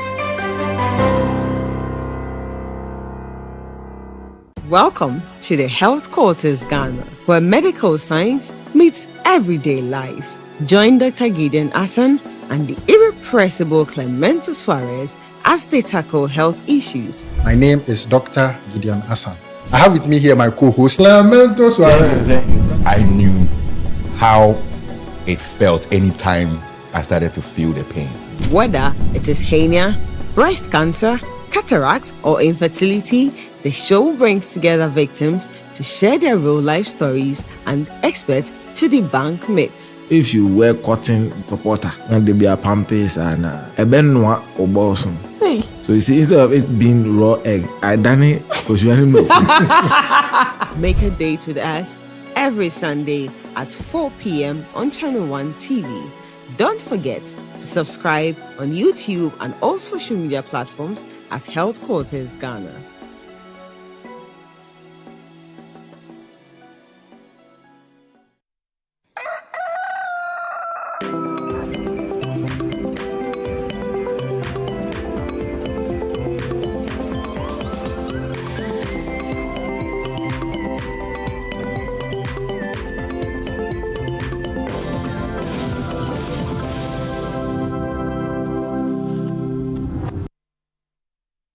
Welcome back. This is Breakfast Daily right here on Channel 1 TV with me, Jude Duncan. It's now time for sports, the very latest. And Yao AJ Minta joins us on the show. Yao, good morning and welcome to Breakfast Daily Weekend. Oh, good morning, good morning. How are you doing? Thank you very much for having me. It was an amazing show on radio yesterday. Panorama. Yeah, as always. I mean, amazing. You can't get anyone. I understand all the way in Argentina, some citizens that are not happy with their captain, Lionel Messi. I mean, because he met Donald Trump. But before we get to Donald Trump, yesterday the Black Queens, they are in the United Arab Emirates. They are competing in the Pink Ladies Cup. And they won it. They won the trophy without having to play against Tanzania because the game was called off. And based on the previous result that they had recorded, and so they were awarded the first place team. And we had a couple of individuals in the team walking away with individual awards. So Doris Bwedua emerged as the top goal scorer of the competition, and Cynthia Conlan, as you can see on your screen, she emerged as the best goalkeeper of the tournament. Hong Kong pulled out after Ghana had beaten them by 4-0. Ghana went on to beat Russia by 4-0. And on Friday, the Black Queens were scheduled to meet Tanzania. But like I said, the game was called off because of security issues, all the tensions in the Middle East. And so, yes, the game was called off. And what that meant was that, they had to go by the groupings after 2 rounds of games. And after 2 rounds of games, it was clearly the Black Queens of Ghana who emerged tops. And so, they were accordingly awarded. And so yes, for the 2026 Pink Ladies Cup, the Black Queens of Ghana emerged as champions. And in relation to the Black Queens, the CAF Women's AFCON has also been postponed. Yes, it has been postponed to another date. So we were supposed to have the competition take place from March 17 to April 3, but now due to quote-unquote unforeseen circumstances, it has been rescheduled and it will take place in July, later in July. And so, yeah, that's the latest update on women's football in Ghana, particularly with the Black Queens. Now, in relation to the tensions in the Middle East, the man who is at the center of it, and that is Donald Trump, the president of the United States of America. He received Lionel Messi and his squad from the Inter Miami team. You know, it's traditional. Once you win a major sports league competition in the United States of America, you get to see the president or visit the president at the White House. And so this is nothing new. It's a traditional thing. I mean, look at that picture. Oh, man, Steez, man. It's a tradition in America, in American sports. Once you win either the NBA, the NFL, the MLS Cup, the NHL, but that's for ice hockey, you get to visit the White House. And it even goes down to the college system, where the college winners in basketball, the college winners in football, baseball, ice hockey, all of those people, they get to visit the United States of America president at the White House. And so what happened yesterday wasn't anything different. So Lionel Messi being the captain, being the most valuable player, award winner of the MLS last season, he ended up leading Inter Miami to visit Donald Trump. And yeah, like you said, people aren't too happy because of what is happening in the Middle East and Donald Trump's influence and his role and his level of activity in that particular conflict. And so, yeah, that's a little bit of a lowdown on Donald Trump and Lionel Messi, and he praised Lionel Messi that he had a boatload of expectations on him to win. And yes, indeed, I mean, look at that picture, brilliant. And indeed, he went ahead and he won in with Inter Miami. And yeah, it follows Cristiano Ronaldo's visit to the White House last year. But unlike Cristiano Ronaldo, who went empty-handed, Lionel Messi visited the White House with a trophy in hand, and yeah, they presented. But you didn't like oh no, Ronaldo hasn't won at Al Nassr. Yeah. Messi has won with Inter Miami. But you could have made a point without reminding us of who went there with what. Hand in hand. You know they go hand in hand. Yeah, but I'm saying that you could have reminded us about Ronaldo's visit without telling us whether or not he went but with he went a there trophy. with no trophy. I mean, you go there with trophies when you won something. But does that not even make Ronaldo's profile even bigger? Yes, you can look at it from that even point. though he didn't win anything, yeah, he was able to go the visit, White House. Yeah, the White House. And I think there are a lot more. Messi went as a team. Yeah, Messi went with his team. Yeah. Ronaldo went as an individual. You see, and that's exactly why Messi is greater than Cristiano Ronaldo, because Ronaldo is all about himself, but Messi is about himself. What are you talking about? No, so I should rather have taken all of Al Nassr with him. No, but you can't go to the White House with your crew if you have no one. So you can go there individually. No, but that's what I'm Messi saying. went there with his crew. So it speaks to Ronaldo's influence. And I'm saying and that, leverage as a brand. Yes. That even on his own when he hasn't won. Yes. He's still able to go to that level. And I'm saying that Messi on his own can go to the White House. Are you sure? Yeah, he can go to the White House. But at the end of the day, he went to the White House with his team after they won. And that's the difference between Cristiano Ronaldo and Messi, because Ronaldo is all about Ronaldo, but Messi is all about him. When you say that, it is wrong. Wait, Jude. Ronaldo is all about Ronaldo, but Messi is all about him, but in a way that plays to team sports. He's able to, as an individual, influence what his team does, and that is to win. And that is the difference. And that's why, for me, Lionel Messi is the greatest of all time. The White House is not heaven. Right? So it's not heaven. So I will push to say that, yes, there's prestige in being acknowledged by the president of the United States, right? No matter how much you disagree with him. But the point is that, never mind. Still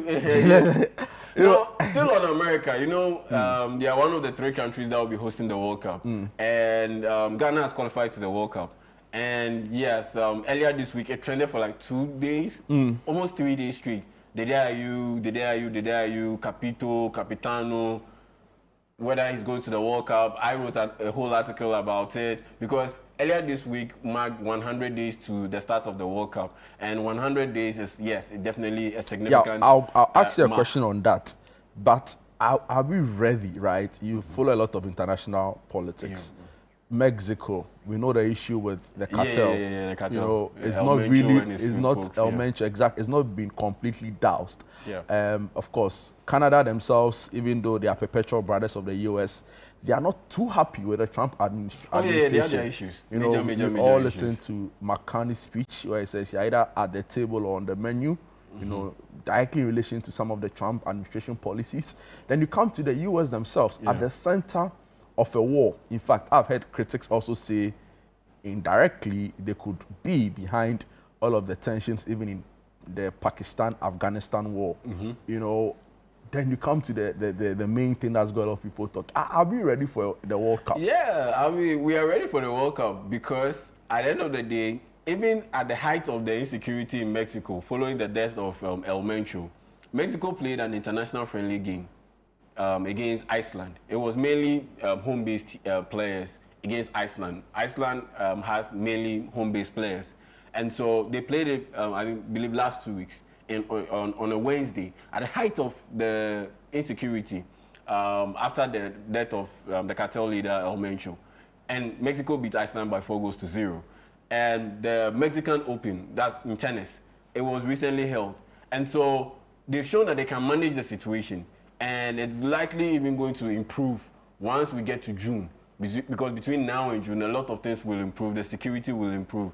And so I'm not bothered about that. You can also say a lot of things can go bad. A lot of things can go bad. But think about it. Even at the height of all the chaos, you were able to manage staging a competition or hosting a competition. Yes, the Mexican Open in tennis.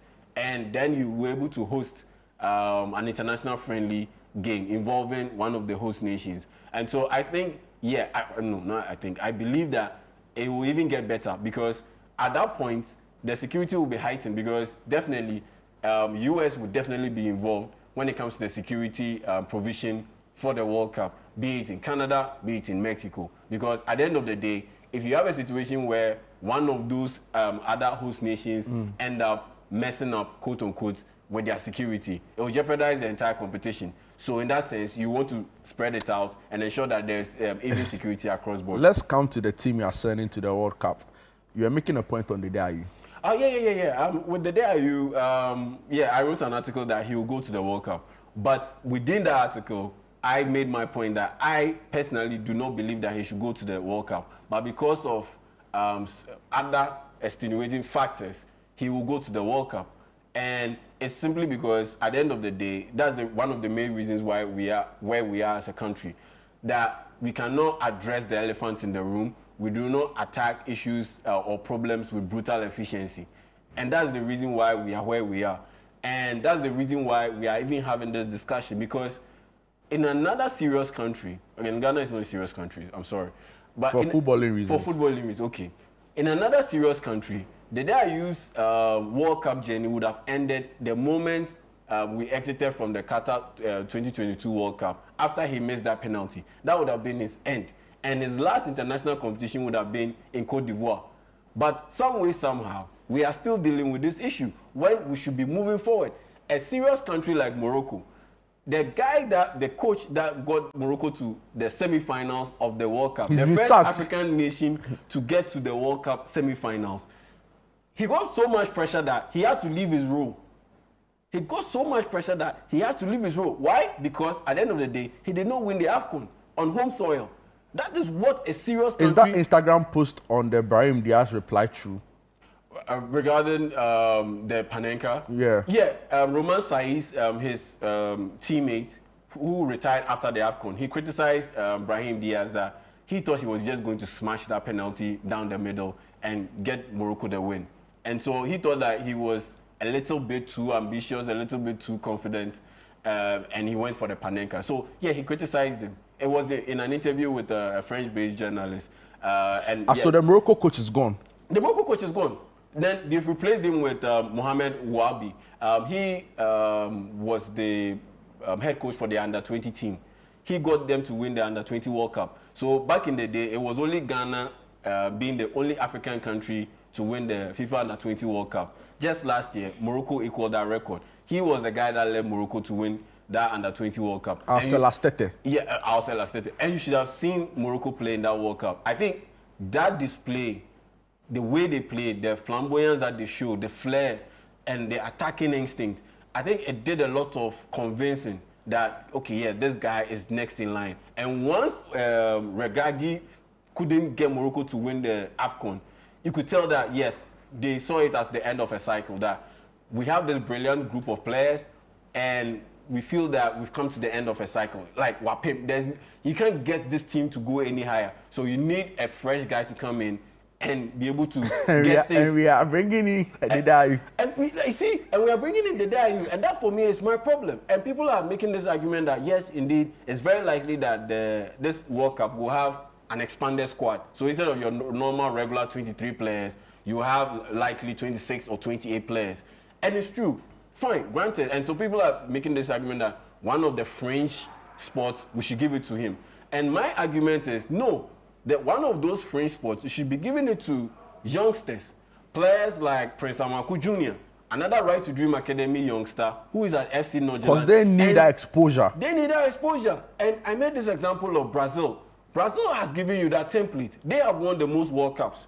And every Brazilian team that won the World Cup, they have a youngster in there who they are preparing for the next cycle.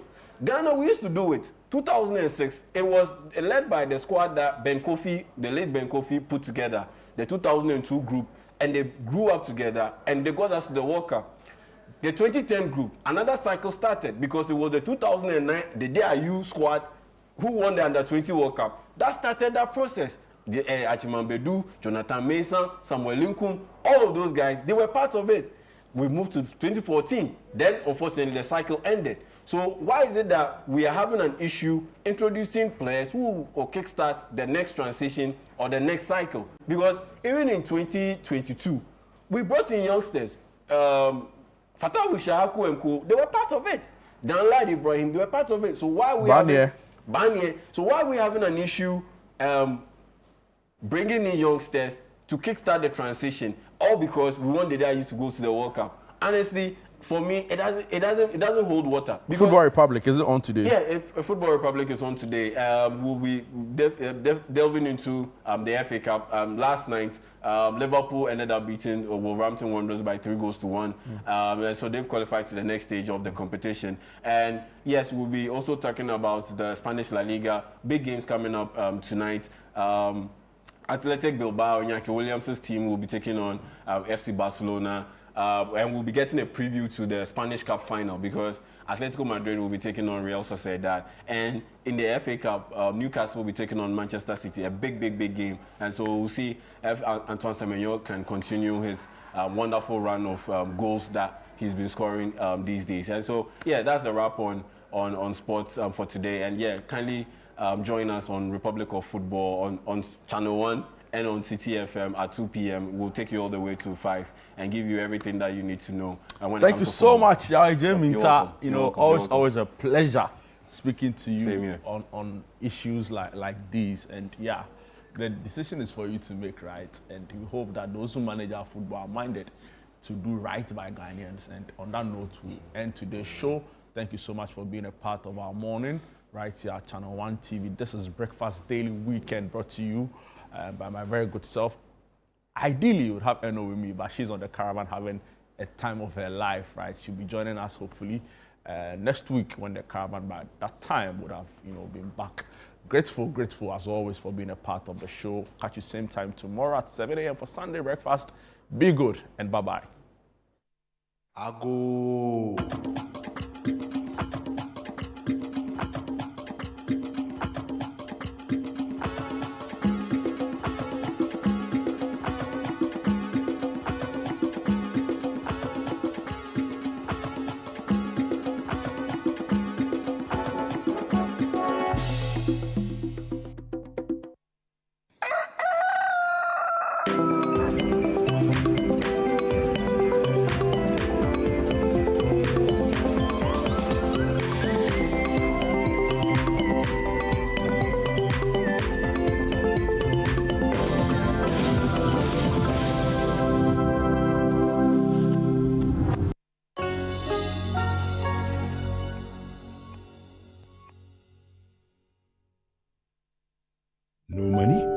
No connections and no support? Can you really build something from nothing? This week on Lifeline, we're talking about how to start with nothing. Join Bishop Fred Kranche Mensah and his guest, Professor Joseph Asafo-Edu, as they discuss practical steps, relatable stories, and the mindset you need to begin even when you feel unprepared or broken due to setbacks. Welcome to Lifeline. I'm your host, Fred Kranche Mensah. I'm excited that you have joined us today. What does it really mean to start all over with nothing? Looking at it from the financial point of view, looking at it from the social point of view, and then also looking at it from the psychological point of view. That's a very interesting question.